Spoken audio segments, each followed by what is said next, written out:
Boa tarde, meus amores! Como é que vocês estão? Espero que estejam todos bem. Mais uma semana abençoada começando, né? E hoje o nosso convidado é especialíssimo. Isso mesmo, vai tirar todas as nossas dúvidas, porque ele tem 3 profissões, gente. Quer dizer, 4, porque ele é marido também. Marido também é profissão. Então, ele é advogado, desenvolvedor, professor, marido, empresário, ele é um mix. Gente, eu não sei nem que horas ele dorme. Mas estamos aqui com o doutor Marcelo Leite. Seja muito bem-vindo, doutor. Obrigado, Priscila. É um prazer estar aqui com você, é um prazer estar no seu programa. Tudo bem com vocês? Espero que tudo tranquilo. Estou E muito aí, feliz, por hein? onde começamos? Bom, nós vamos primeiro começar explicando para quem está em casa. Que ideia foi essa, doutor? Advogado, professor, desenvolvedor, o que que veio primeiro e o que que foi lhe conquistando no meio do caminho? Muito bem, vamos lá. Para isso, preciso retroagir lá em 2011, quando eu ainda estava terminando minha primeira faculdade. Estava no último período da faculdade. À época, na empresa que eu trabalhava, eu fui promovido como gerente do meu setor. E concomitante, ou seja, ao mesmo tempo, acabei abrindo um sushi bar no Taj Mahal, lá no centro.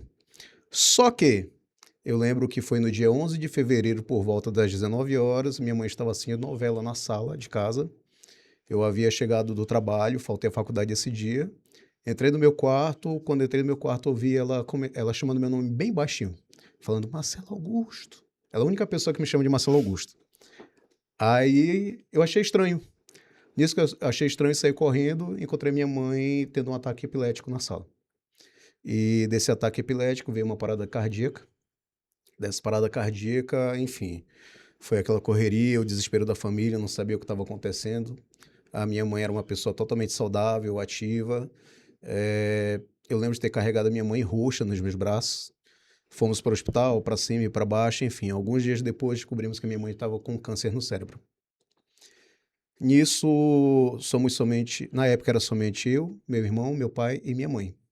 Meu irmão tinha casado, estava com um nenenzinho, então eu acabei abdicando do meu trabalho, abrindo mão do restaurante, inclusive acabei largando a faculdade no último período para cuidar da minha mãe.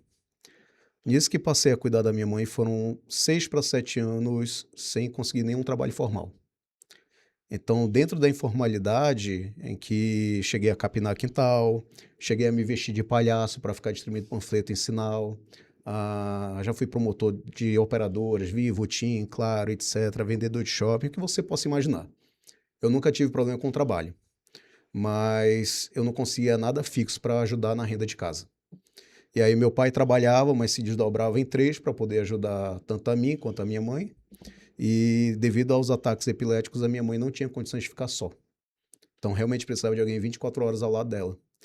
E lembro que por volta de 2015, por volta de agosto, quando a minha mãe já tinha progredido bastante no câncer, já tinha piorado, ela já não movia o braço direito, não conseguia andar direito.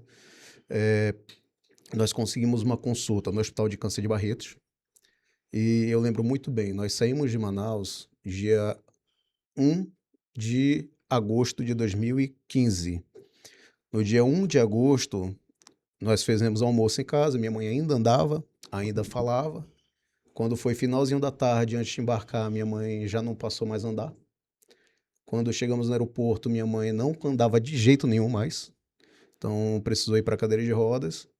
E quando chegamos em São Paulo, minha mãe nem se mexia mais se mexia. E nisso somente eu e ela no avião.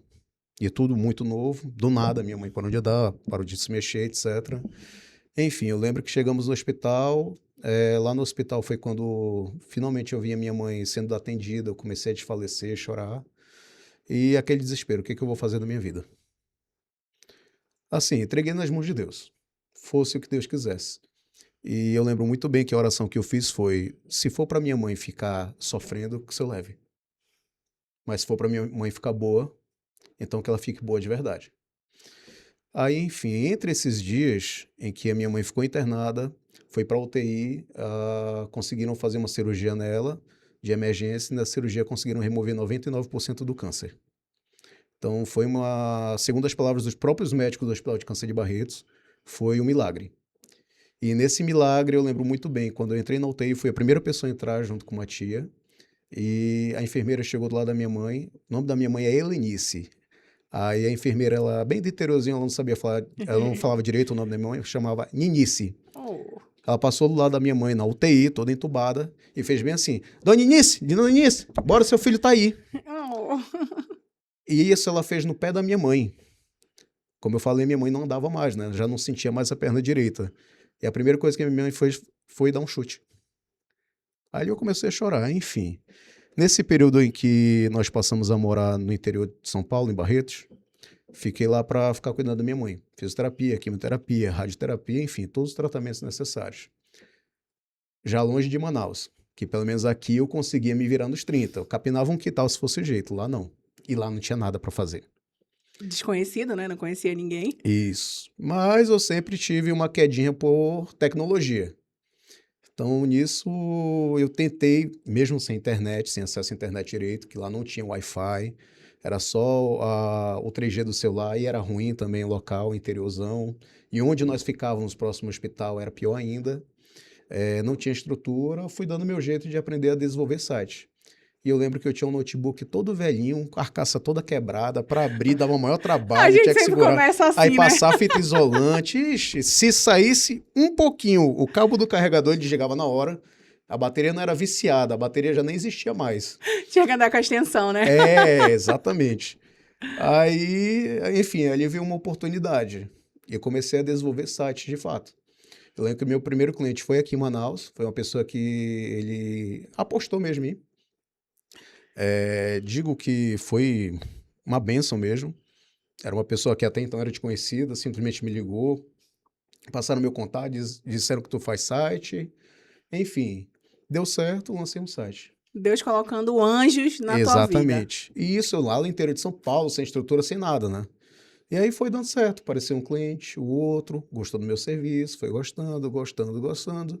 Enfim, 2016, já alguns meses depois do tratamento da minha mãe, ela voltou a andar, voltou a falar, voltou a se mexer. Daqui a pouco já me fazia raiva que estava capinando o quintal. Glória a Deus! Ela tava ótima, então.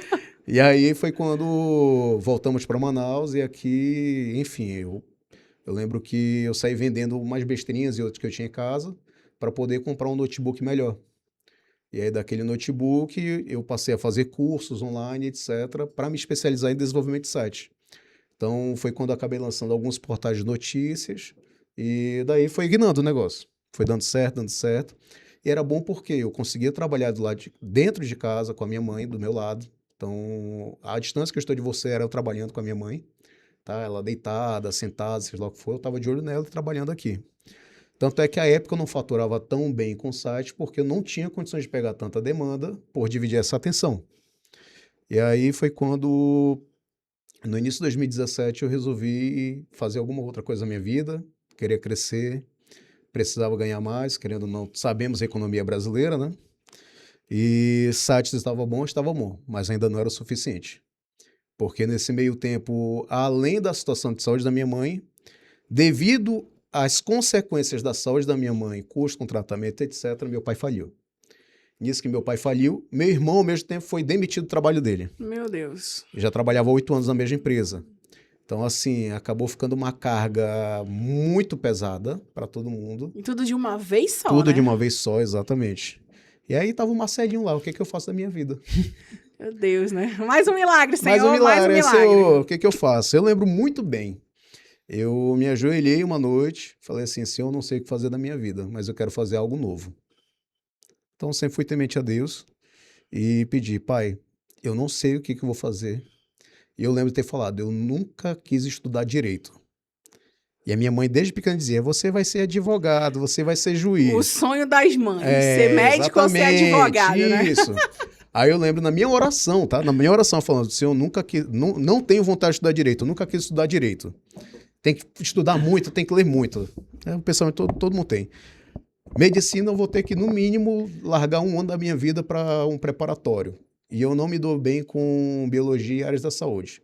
tá? Fora que eu tenho fobia à injeção. Já descreveu tudo que tu queria, né? Esse aqui eu não quero, senhor. Esse aqui eu não mas quero, esse também não quero, esse é Tá difícil. mais ou menos. Aí, senhor, eu gosto de economia. E realmente, sempre gostei muito de economia, política, etc. Enfim, todo esse meio. Então, economia seria uma área muito conveniente. Fora que eu tinha terminado a minha primeira graduação. Voltei à faculdade de novo. Aí, enfim, dormi. Pri, eu nunca esqueço desse momento. Olha que sou uma pessoa esquecida. Eu acordei dando um pulo da cama falando, vou fazer direito. E olha que eu lembro de ter ajoelhado falando que eu nunca quis fazer direito. Eu acordei pulando, vou fazer direito. E na mesma hora eu peguei o notebook, ainda sem escovar dente, sem ter tomado banho, nada. Do jeito que eu pulei da cama, peguei o notebook, pesquisei Faculdade de Direito em Manaus. E aí apareceu a primeira opção para mim, sem nenhum tostão no bolso. Nada, eu olhei e vou fazer direito. Isso já tinha voltado? Hã? Já tinha Já voltado. estava em Manaus. Até para entender a cronologia, 2015, de agosto em diante, eu morei em Barretos. Em março de 2016, voltamos para Manaus. E aí, em Manaus, uma vez por mês, nós voltávamos para Barretos. Tá? Então, continuava uma os vez no mês. exames dela, Isso, né? porque uma vez no mês ela tinha que fazer a quimioterapia dela. Entendi. Radioterapia, fisioterapia, dentre outros tratamentos, ela já tinha terminado, mas a quimio era uma vez por mês. Enfim, e aí voltei para a faculdade, quando voltei para Manaus, terminei, 2017, já formado, queria fazer algo novo. Enfim, fui para o direito, né? Nisso que eu fiz essa oração, acordei dizendo que vou fazer direito, eu peguei o notebook, como falei, pesquisei, é direito, primeira faculdade que eu vi, vou lá. Aí eu fiz uma inscrição online, cheguei na faculdade na mesma tarde, fiz o vestibular, e aí terminei o vestibular, que é vestibular de faculdade privada, né? Tudo facinho. Aí terminou, beleza, e como é que eu pago? Saí ligando para um e para outro, emprestei dinheiro, que eu não tinha dinheiro. Prestei dinheiro, paguei minha matrícula, no dia seguinte comecei a faculdade. E eu lembro muito bem que quando eu cheguei na sala de aula, estava um grupo de homens discutindo, e aí era falando de política. Eu já entrei no meio da discussão, pronto, é aqui que eu vou ficar. Eu já me identifiquei. Já me identifiquei. E aí, o primeiro dia de aula foi constitucional e gostei. Algo que eu nunca imaginava que eu ia gostar era de direito e acabei gostando. Logo na primeira aula. Aí, enfim. E aí, fiz a faculdade de Direito de 2017 em diante. Aí você me pergunta, e os sites? Como eu lhe falei, situação financeira em casa complicada. Uma vez ao mês voltava para Barretos. Eu não tinha tanta disponibilidade para dividir a atenção entre faculdade, cliente e trabalho. Então, o que eu fazia? Geralmente de manhã, eu levantava às 6 horas da manhã para fazer site. Quando dava 1 hora da tarde, eu desligava o notebook, tomava banho e ia para a faculdade. Então, eu estudava de 14 até as 17h30. 17h30, eu peguei o carro da família e fazia Uber. Aí fazia Uber até 10, 11 horas da noite. E quando chegava em casa, 11h30, mais ou menos, pegava o notebook e ia trabalhar com o site novamente até 2, 3 horas da manhã. Rotina puxadíssima. Eu dormia em média 3, 4 horas somente por dia. E final de semana aproveitava para fazer bastante Uber, tentar estudar e fazer os trabalhos da faculdade. Caramba. Então foi famoso se vira nos 30 e realmente fui me virando nos 30, tentando me dedicar para ser um bom aluno, tirar boas notas, aprender de fato, até porque sempre rola em qualquer faculdade. Eu falo inclusive como professor. O aluno fazia a discussão de que essa faculdade é boa, a outra é melhor, lá tem o professor tal, a outra tem estrutura, não tem estrutura. E aí sempre vem aquele discurso. Na verdade, a faculdade quem faz é o aluno. Concordo plenamente. Tanto é que eu dizia que se era para eu fazer direito, passar na OAB, ser advogado, promotor, juiz, defensor, seja lá o que fosse, eu tinha que, no mínimo, estudar o suficiente para, quando terminasse a faculdade, saber o que eu estou fazendo. É um conhecimento que fica com a gente, né? Exatamente. E direito é algo que você precisa ter uma constância. Todo dia tem uma jurisprudência diferente. Você dormiu, acordou, acabou. Exatamente. Tem outro, já tem um adendo ali, já caiu ali, já subiu ali. O negócio é toda hora tem alguém, né? Colocando coisas novas. Eu acho que o direito é uma coisa que você tem que estudar todo dia. Todo dia. Todos Não os tem dias. para onde correr, mas assim, é um estudo prazeroso. Mas, doutor, agora, desenvolvedor, advogado, professor, Eu amo essa profissão, porque vocês sabem que eu me formei em pedagogia. Então, o professor, para mim, Até suspeito. tinha que ganhar mais do que jogador de futebol, que atualmente é uma vergonha nesse país, né? Mas não tá bem remunerado. E mesmo assim, já não era, nunca foi, né? Já não mesmo era, não assim, foi. ainda quis investir. Faculdade, tome atenção, hein? Tome nota, o professor precisa ganhar mais. E muito mais. Não só faculdade, mas assim, professor de ensino fundamental, médio, superior, ganha um O trabalho... professor em si, ele tem que ganhar um troféu, rapaz. Tu já foi aluno, que eu sei, deu trabalho, tu te faz uma coisa na tua casa, chega na escola é outra, tu quer tocar o terror, ainda ameaça o professor. Foi numa dessas que eu desisti de entrar numa sala de aula, viu? Eu fui numa escola que eu fiquei de cabelo em pé, cheguei no outro dia na faculdade e disse, não quero mais pra mim não isso. Só formei porque eu já estava lá, não ia jogar meu dinheiro fora, né? Então, eu tô te dizendo, o professor, meu amigo, ele luta, é uma luta de casa e fora dela, né? É um fato. Até porque, a título de exemplo, nós professores, você sabe muito bem como é isso, nós levamos trabalho para casa. E muito, Correção de prova, então, Deus me livre. Aplicamos prova em sala de aula, mas temos que levar para dentro de casa, é aquela pressão para corrigir prova, lançar nota de prova, seja por parte da instituição, seja por parte do próprio aluno, que quer saber se passou ou não. E sendo que, por exemplo, eu lembro que quando estive na Uninorte, eu cheguei a ter mais de 700 alunos em um único período. Então, você imagina ter que passar um final de semana, 2, 3, corrigindo prova. 700 provas. E eram provas que tanto tinha questão objetiva, que é o famoso marcar sim ou não, o A, B, C, D e E, quanto questão subjetiva, que é aquelas escritas. Uau! E aí eu tinha que ler. Porque assim, pelo menos um dever pessoal meu. Claro, Eu tinha, prova por prova, eu né? tinha ali, exatamente, saber se o aluno escreveu certo, se não fez, se fez ou não fez, enfim. E lançar a nota de forma correta. Infelizmente, eu costumo falar, isso é unânime, a profissão de magistrado, de professor, magistério, é uma profissão ingrata, financeiramente falando. Mas é totalmente grata no momento em que você vê, de fato, que você participa de mudança na vida das pessoas. Então, para mim, eu fiquei muito feliz semana passada, porque entrei no Instagram e diversos ex-alunos meus ou alunos atuais que formaram, passaram na OAB, hoje são colegas de profissão, são pessoas bem posicionadas financeiramente, são pessoas que estão com seus escritórios, empresas, e saber que você, de fato, fez parte dessa mudança, que você fez parte dessa história é algo gratificante. Conhecimento é algo que a gente leva para a vida inteira. E quando você olha e você vê que você faz parte daquilo, é tão bom, né? Agora que você vai inaugurar o seu escritório maravilhoso, vai ter os seus pupilos, os estagiários, para aprender ali no dia a dia, que não deixa de ser um aprendizado, né? Você vai dar aula ali no seu escritório, no dia a dia. E já fomos, agora a gente vai para o lado empresarial. Abrir um escritório. Amém. Conta que aventura foi essa. Então, em pouco tempo eu já te falei anos de história. E aí, Marcelo, tu fazia Uber, você era desenvolvedor, enfim, se desdobrava para dar atenção a tudo isso. Pois é, me formei e ainda por cima, além de tudo, resolvi casar no meio tempo. Minha esposa linda tá bem ali. Maravilhosa! Tá? Do Te amo, direito gata. também. Então, já sabe que a discussão em casa não é palavrão não, meu amor. É um vadimeco. É um vadimeco. Mas eu sempre tô errado. Ainda bem. Aí, enfim, e o que acontece? Assim que me formei, eu não fui advogar. Até por opção própria, recebi a oportunidade e quis ir para o Ministério Público. Então, passei um ano sendo assessor de promotor no Ministério Público para, de fato, aprender essa ótica de quem acusa, tá? E por que eu falo acusa? O Ministério Público ele é conhecido como o órgão acusador, porque geralmente ele está no polo da acusação. Mas o Ministério Público, ele, na verdade, é um órgão de fiscalização. Então, ele pode tanto acusar quanto também defender.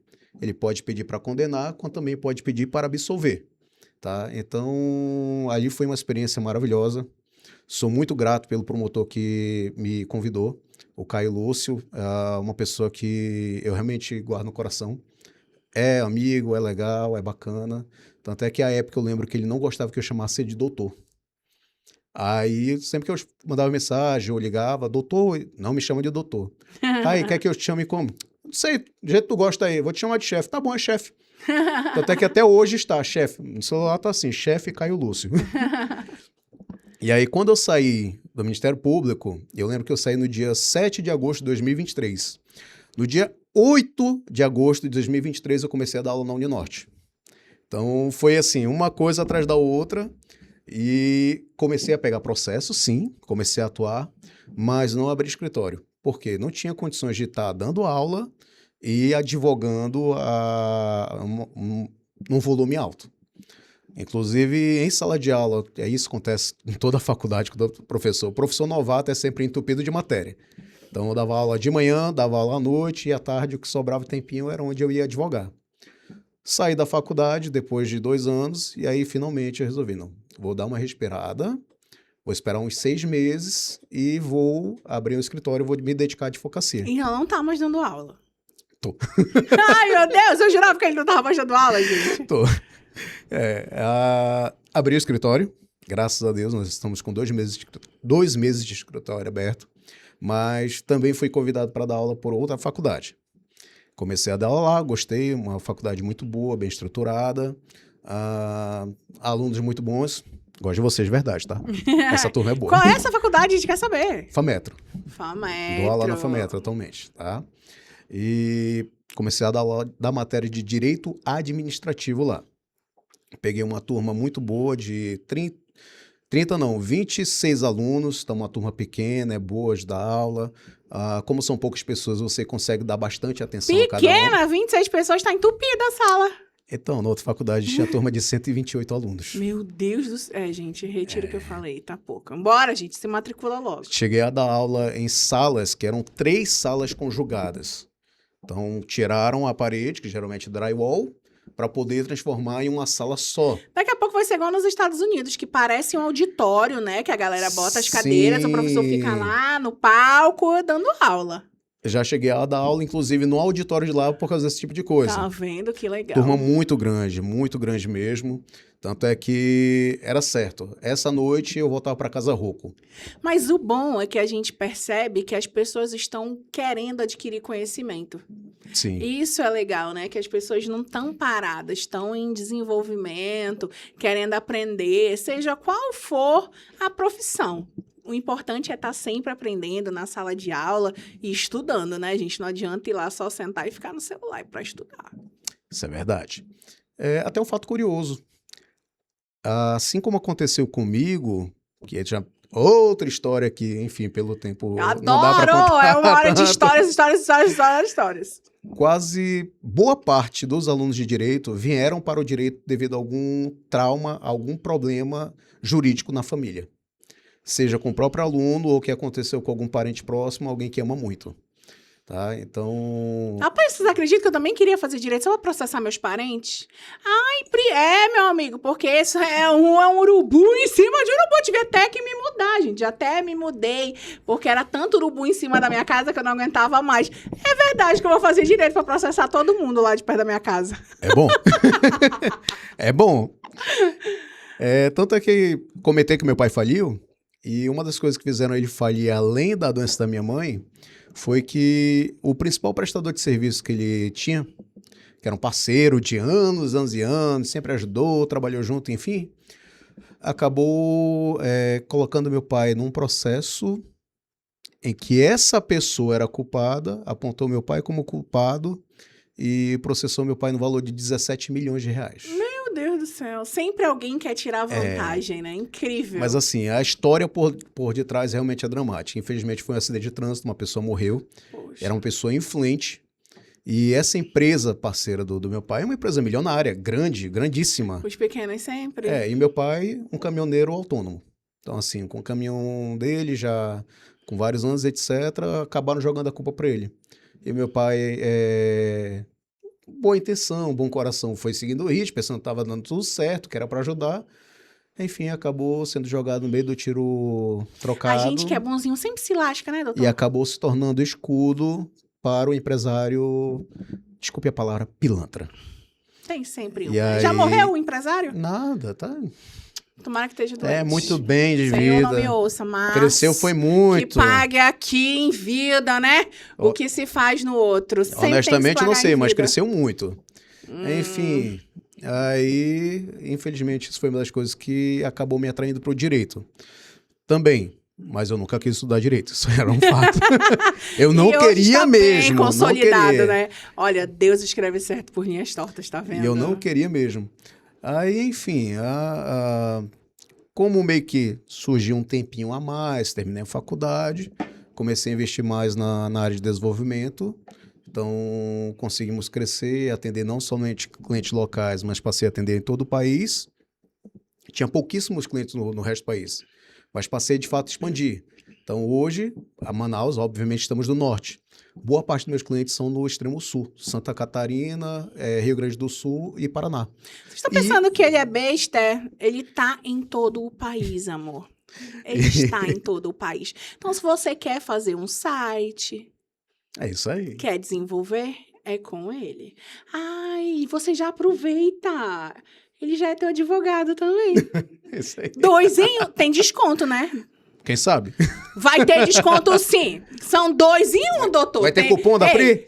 Vamos fazer um cupom? Vamos. 2 em 1, hein? Mas tem que contratar o escritório dele e o desenvolvedor, né? Vamos fazer o site. Mas essa ideia do escritório é óbvio que todo mundo quer o seu, né? Claro que a gente vai trabalhando com outras pessoas, vai aprendendo, mas teve algo a ver com a família? Porque a sua esposa também é do direito e com certeza trabalha lá. Com certeza. Como eu comentei, não tinha aberto o escritório, mas nesse meio tempo fiz bons amigos que me auxiliaram muito, cederam espaço. Você comentou, queremos o que é meu, queremos o que é nosso, de fato. Tive muita oportunidade, fui convidado para ser advogado contratado em alguns escritórios, bem como tive amigos que ofertaram salas para que eu usasse no escritório deles, para atender, para fazer reunião, para receber clientes, inclusive falando como se o escritório fosse meu. Digo, não eu, mas a pessoa, não, esse aqui é o escritório do Dr. Marcelo e tal. É um escritório da pessoa, não sabia nem o que falar. Mas esse aqui é amigo, né? Muito amigo, um deles inclusive é o Paulo Oliveira, se tu estiver assistindo, saiba que eu te amo, tá, meu irmão? Paulo, tô com saudade, acabou de chegar de Porto Velho. Te amo! Dos maiores advogados amigo nosso, amigo em comum nosso. Paulo, tá me devendo uma visita aqui, hein? Senão eu vou invadir lá teu escritório, tu sabe, vai ser babado. Tu tá comprometido, hein? Tá comprometido com a Priscila. Aí, enfim, e o Paulo, por exemplo, é uma dessas pessoas que, óbvio, guarda no meu coração. É uma pessoa que me ajudou muito, me ajuda ainda. E 2 amigos da área de direito, eu acho que foi o maior incentivador para que eu abrisse meu próprio escritório. Então, surgiu a oportunidade, encontrei um ponto legal, um ponto numa região em que eu achei interessante, um espaço que eu achei bonito. E, por óbvio, eu chamei a consultora principal, minha mulher. Maravilhoso. Falei, amor, seguinte, vi um ponto comercial ali, quero que tu dê uma olhada comigo. Ah, tá bom. Ela não perguntou nem para o que era. Aí chegamos lá, ela olhou, pô, amor, vamos botar o escritório aqui? Exatamente para isso que eu te trouxe.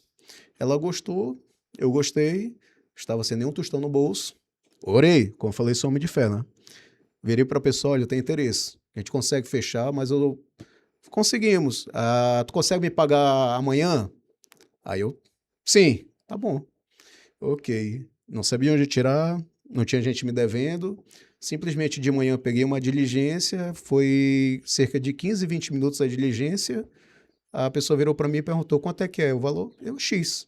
Mas se tu pagar tanto agora, que é o valor do aluguel, a gente já fica kit. Tá bom, manda teu Pix. Glória a Deus. A minha frente fez, tá aí. Obrigado. Apertamos a mão, foi embora. Mandei mensagem para a pessoa do imóvel. Fulana, manda teu Pix. Pronto, já fechei o contrato, abri. E, enfim, a gente só pegou uma sala em branco, sem nada. Senhor, é agora. Bora agora que tem que ter os Bora que móveis. agora. Chamei a minha mulher, amor, é agora. tira as tuas férias lá do teu trabalho para me ajudar aqui. Ela, tá bom. Passa o cartão, vai, Isso aí. vai. E graças a Deus vai se pagando, né? Foi se pagando, crescemos muito rápido. Você até comentou sobre estagiários. Minha estagiária é linda, tá bem ali também, essa moça bonita de verde. Vocês não podem ver, mas ela tá ali. Ela tá aqui. Bem como o meu outro estagiário, Raimundo Vitor, também está lá nesse momento resolvendo coisas para mim. Alguém tem que trabalhar nesse meio tempo, né? Só não pode usar chicote mais, mas... Não, mas ele fica lá trabalhando. E, doutor, quais são as especialidades que o escritório atende hoje? Show de bola, essa pergunta é muito interessante. Como hoje temos estrutura, de fato, temos um corpo jurídico para trabalhar, nós atendemos na área penal, na área civil de família, trabalhamos com direito consumidor, direito bancário e trabalhamos na área penal, principalmente na Maria da Penha.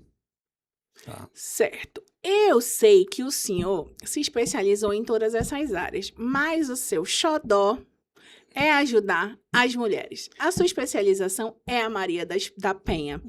E muitas pessoas, como eu, que são informadas, mas nem tanto assim, às vezes ainda se perguntam: será que eu me encaixo? O que é, de fato, a Maria da Penha? Vamos lá. A Lei Maria da Penha, que na verdade é a Lei 11.340 de 2006, mas foi apelidada por Maria da Penha devido ao caso da Maria da Penha, é uma lei que visa proteger e dar meios sociais para as mulheres que estão em estado de violência doméstica para se proteger e ter meios de subsistir. Ok, falou de bonitinho. Em outras palavras, é uma lei que protege as mulheres e dá oportunidades às mulheres que estão em situação de vulnerabilidade, tá? Como assim? Primeiro, antes de falar sobre o que é violência doméstica e quais são as suas espécies, gostaria de deixar bem claro que a Lei Maria da Penha, ela não se limita apenas a dizer quais são as penas e os crimes, por assim dizer, que podem ser sofridos pelas mulheres. Mas ela visa também dar meios para essa mulher poder existir. Por exemplo, auxílio aluguel, apoio psicológico, tá? Moradia, troca de nome, mudança, proteção, enfim. Não é somente medidas protetivas como o pessoal conhece, tá?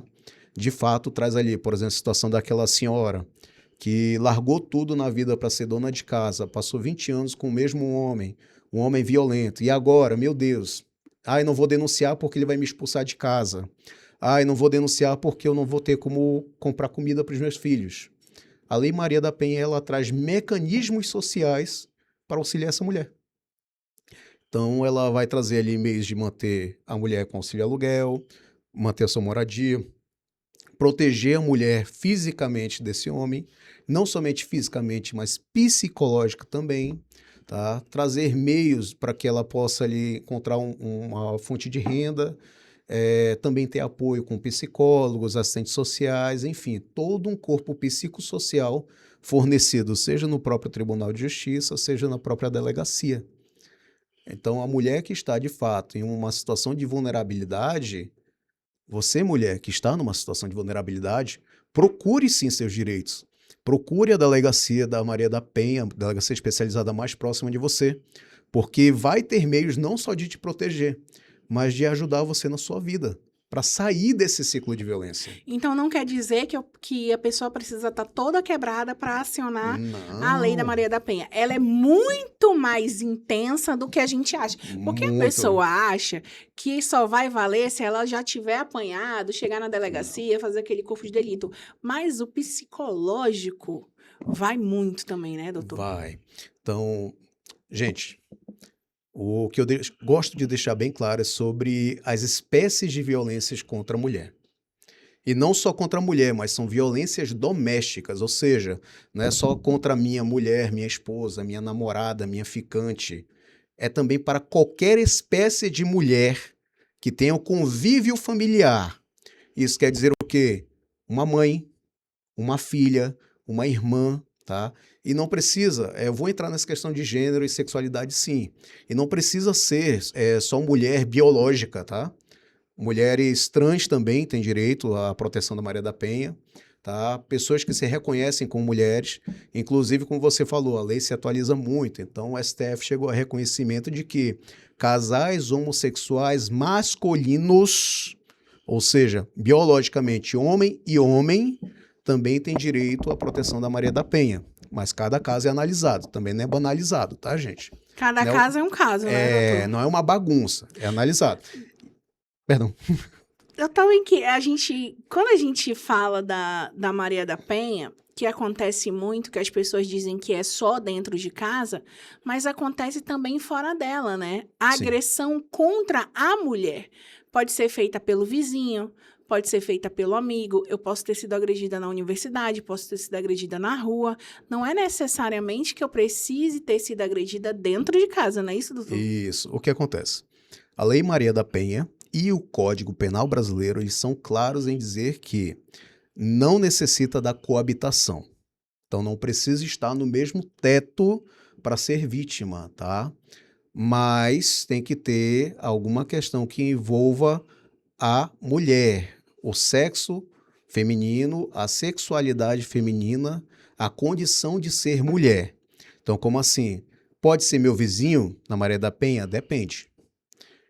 Há uma diferença muito grande para o Código Penal, tá? Para o ordenamento jurídico brasileiro, em eu violentar uma mulher ou eu violentar uma mulher no contexto dela ser mulher ou dela ser uma companheira minha ou eu ter uma relação familiar com ela.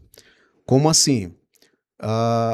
Desculpa o exemplo, gente, mas para ficar bem claro, bem explícito, tá? É uma diferença de eu chegar numa pessoa e eu dar um soco e essa pessoa ser uma mulher. Eu não falei que é porque ela é mulher, eu não tenho relação nenhuma com ela, não sei nem quem é. Então isso vai ser uma lesão corporal. Fim. Simples. Agora, eu cheguei com uma mulher e falei, eu não gosto de mulher. Pô, dei um soco nela, aí é uma violência de gênero. Então aí vai ser enquadrado na Lei Maria da Penha. Então vai ser uma lesão corporal combinada com a violência doméstica contra a mulher. Ou situações do tipo, eu, homem, bati na minha irmã mulher, que eu tenho convívio familiar com a minha irmã. Então aí é uma violência doméstica, vai se enquadrar na Lei Maria da Penha, tá? Então existe todo esse corpo de proteção, mas também existe essa diferença. Então, cada caso é um caso. Cada caso é um caso. De forma generalizada, a mulher tem essa proteção, mas dentro da violência, no âmbito doméstico. Ou seja, tem que ter alguma relação entre as pessoas ou deixar explícito que eu estou violentando a mulher porque eu não gosto de mulher, tá? Aí eu não gosto do gênero feminino, não gosto de mulher. Bati na mulher, aí vai ser enquadrado Maria da Penha. Ah, entendi. Entendeu? Doutor, a gente sabe que em pleno 2026, o feminicídio é algo que espanta. Cada dia que Sim. passa, o índice aumenta. Será que a gente pode atribuir o aumento desses casos pela negligência da mulher mesmo em não denunciar ou achar que, eu não vou denunciar, não vai dar em nada, porque a gente sabe que em muitos casos, quando a mulher vai denunciar, ela é coagida na própria delegacia, em que o escrivão, atendente, sei lá como é que é o nome do cara que fica lá, tem certeza que você quer fazer isso? Você não vai mudar de ideia, porque já tive casos que eu presenciei também, de coisas que as pessoas diziam assim, mas eu tenho aí a medida protetiva, mas a pessoa continua, já denunciei, não vai preso, não vai isso, não vai aquilo, então já tá solto. Às vezes por uma insegurança mesmo de que nada vai acontecer. Tu tocou num ponto delicado. É muito, porque assim, nós como mulheres, nós nos sentimos protegidas com essas leis. Certo. Seja ela qual for, porque o ser humano, ele é muito cruel. Com certeza. Né? E às vezes a gente ouve as pessoas dizerem isso até de cárcere privado, quando estoura na internet, que todo mundo fica sabendo, aí todo mundo se pergunta, caramba, mas por que isso aconteceu? Porque ela não fez nada, porque ela não falou pra família. Sim, e aí tem casos que elas se negligenciam, não dizem nada, e tem outros casos que ela tem vários papéis, vários boletins de ocorrência, tem medida protetiva, tem tudo isso, e mesmo assim aquela pessoa consegue chegar nela. Triste, mas vamos falar de fatos, tá? Ponto delicado, mas vamos falar de fatos. Gente, isso não é opinião pessoal, são fatos, tá? Maria da Penha, o que acontece? A maior parte da violência que de fato acontece nas casas não são denunciadas por omissão das mulheres e principalmente dos maiores responsáveis, seus familiares, que sabem e não denunciam, são omissos quanto a isso. Ou pior, quando sabem e ainda apoiam o violentador. Tá? Ai, acontece, doutor? Acontece. Não, a pergunta, O pior doutor, o que ela fez? Mano, eu quero matar uma pessoa que tem a cara de pau. Tu até me estressou com essa pergunta. Gente, imaginem, isso não é caso hipotético, isso é caso real. Peguei. Do próprio pai, da própria mãe, da filha violentada na frente deles, com o corpo roxo, com vídeos do homem passando a mão nela, com a necessidade de 4 policiais homens fortes para segurarem um homem que estava derrubando o portão da casa dela, virar e perguntar, mas o que tu fez para ele fazer isso contigo? Denuncia não, vai dar em nada não. É assim mesmo. Ah, mas ele já tá 1 ano contigo, faz nada não, continua com ele. Aí é triste, porque a gente vê dentro da própria casa, aquele corpo, aquele local que seria o porto seguro, acaba sendo a própria tempestade, né? Então, de fato, há uma delicadeza muito grande na questão da violência contra a mulher, pela falta de amparo do familiar, domiciliar em geral. Eu digo domiciliar porque não é só família, tá? Tem vezes que é uma amiga de quarto, uma amiga de faculdade, uma pessoa que já mora com outra há vários anos, fazem nada, ou que incentivam a mulher a não denunciar. E aí vem um ponto super delicado, que por outro lado várias outras denunciam que são mais intencionadas, utilizam a lei para prejudicar o homem, e aí quando chega na delegacia, fala o porquê já aconteceu comigo, eu com a cliente mulher do meu lado, a delegada mulher falar que ia fazer nada. É engraçado que tudo isso que eu lhe falei é apenas de um processo que eu peguei. Com Gente do céu!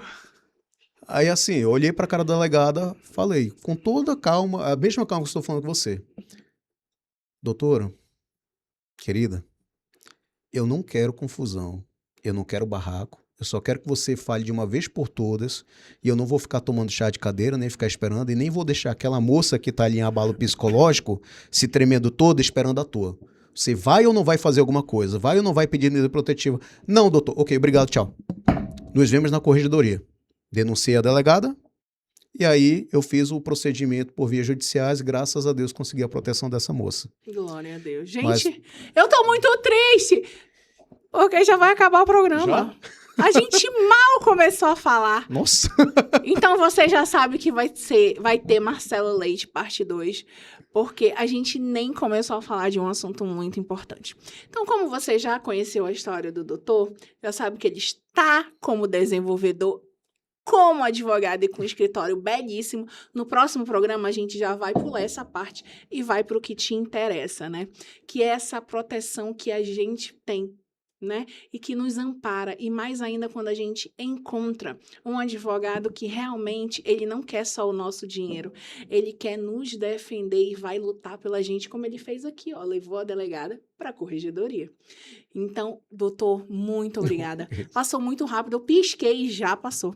Quero muito agradecer sua presença aqui. Eu quero muito que a gente consiga uma agenda. Já vou falar com a sua belíssima esposa ali para a gente já marcar o próximo, que vai ser bem... Já quero semana que vem ele aqui de novo, porque eu acho que esse assunto é muito importante. Como 1 hora passou super voando, a gente ainda não falou de metade do que a gente precisa falar.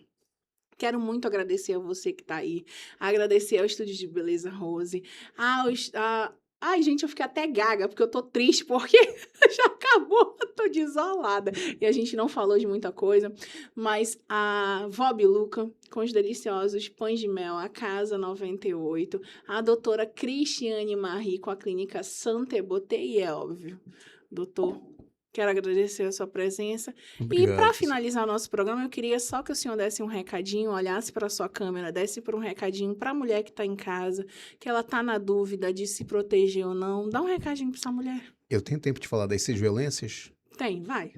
Mulher, aprenda que violência contra a mulher não é somente tapa e soco, não, tá? Não é só puxão de cabelo. Você não precisa ficar roxa para procurar a delegacia. A Lei Maria da Penha, ela nos lista 6 tipos de violência. A primeira, a lesão corporal, que todo mundo já conhece, que é o tapa, soco, chute, mordida e afins, tá? E não precisa ficar roxa.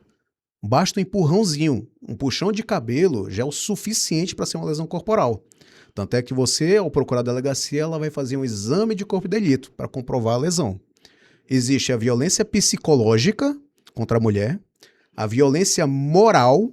O que é moral? Aquilo que atinge a sua moralidade, o teu ser, o teu intrínseco, tá? Quando o homem... Posso falar palavrão aqui? Pode.